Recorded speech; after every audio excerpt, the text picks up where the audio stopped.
Yeah, what up everybody, it's Tuna. So you might be wondering, going into the new league, is Lightning Arrow buffed? And I'm here to tell you, yes. Yes it is. So you can basically click off the video now and you can be happy with that answer. But let me just talk a little bit about why it's buffed, the things that you can look forward to both in the early game and late game, and all that kind of stuff.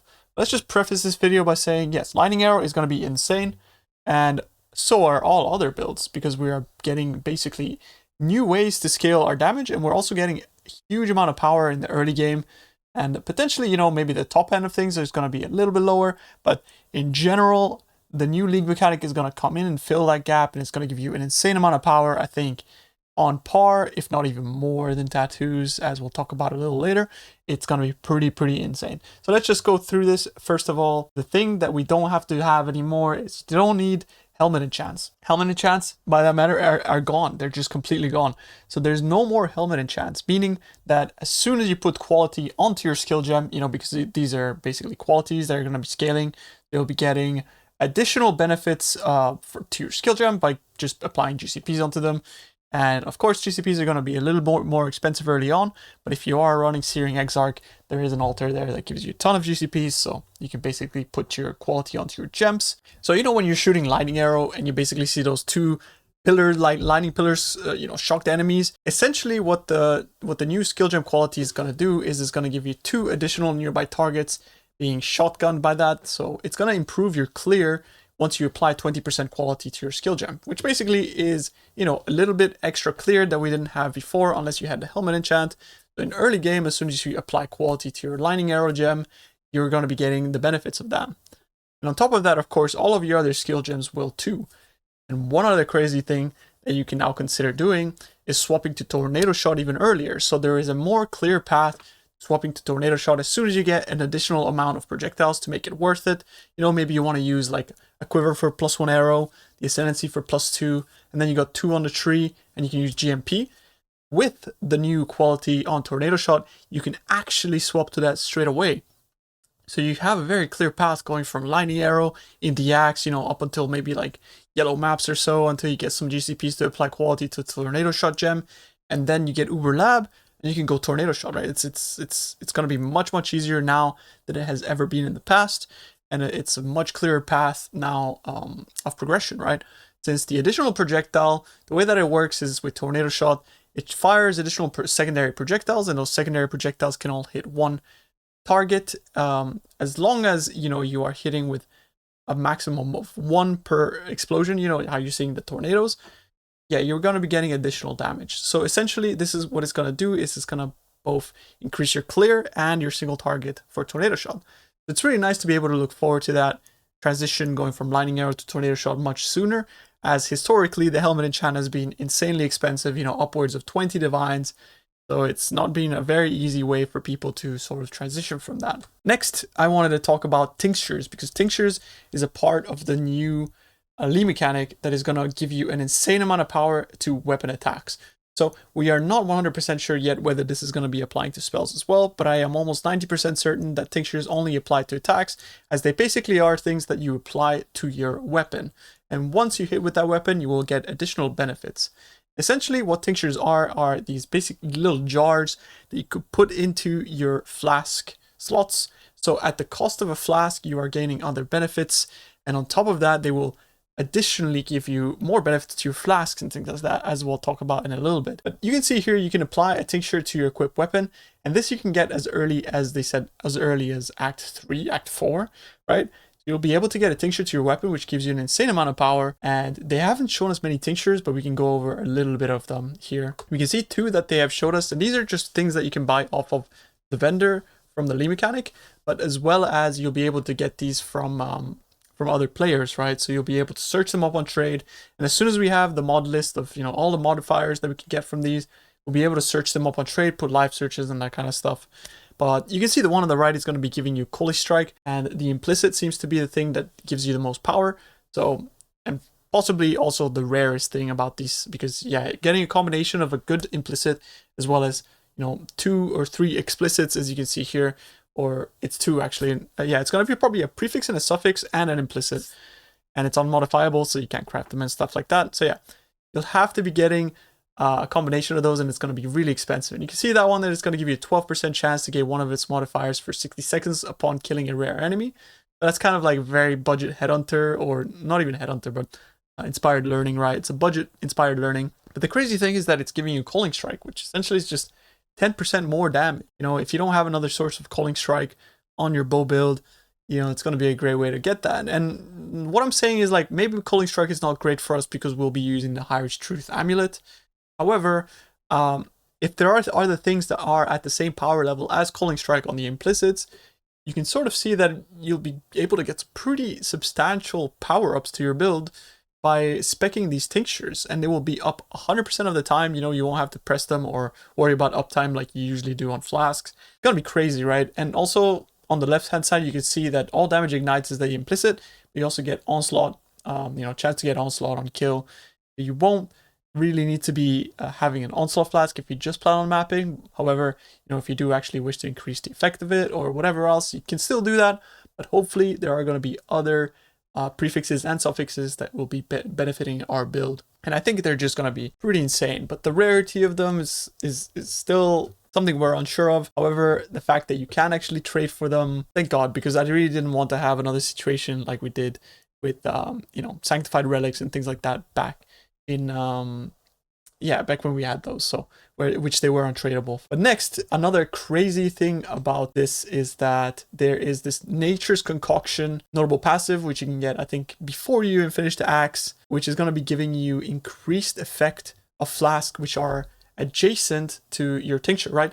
So if you put a tincture in between two flasks, those flasks are going to be getting 30% increased effect each, and that does not specify only magic utility flasks. It can also be to unique flasks. And this could be a whole video of its own, because the implications of this is like kind of insane. You could have, you know, Taste of Hate give you 20% physical damage taken as, just by having this without any further scalers. So Nature's Concoction in general is going to be insane for Pathfinder in basically in late game, as well as basically any other Ascendancy, because flasks are probably some of the most broken things in the game. And then on top of that, you'll be able to get additional flash charges upon hitting enemies, which is not something that we've ever really had outside of, you know, maybe like Precision Watcher's Eye or stuff like that. This is going to be a very little investment in comparison, something you just spec into that you can have in the early game. It's going to give you flash sustain when having, you know, prolonged fights, single target fights where you usually wouldn't be able to get flasks in general, right? But yeah, it's going to fill out the gaps for those kind of fights. And something that is going to be insane, of course, is a 30% increased effect. Just imagine that on like Progenesis. Like you have a Progenesis and a Taste of Hate, and yeah, 30% increased effect of those flasks is completely broken. I cannot understate it. There's going to be some really insane stuff in the late game with this, and yeah, something that scales both in the early game and in the late game, because you could just put your Quicksilver flask there as well, and your Onslaught flask right next to it, right? And 30% increased effect of both of those gonna make you a zoomy boy. So yeah, it's gonna be very enjoyable to be using Nature's Concoction pretty much as soon as you get into maps. And I'm very much looking forward to this, you know, new Ascendancy in the Affliction League, and I'll be probably speccing this early on. However, we also have a little bit of a downside, which is the late game nerfs, right? There are late game nerfs, unfortunately. Kaom Spirit has been, you know, let's just say it no longer lives. It doesn't exist anymore. Kaom Spirit has now been turned into regenerate 1 rage per second for every 300 life recovery per second from regeneration, right? As opposed to what it was before, which was 100. So they basically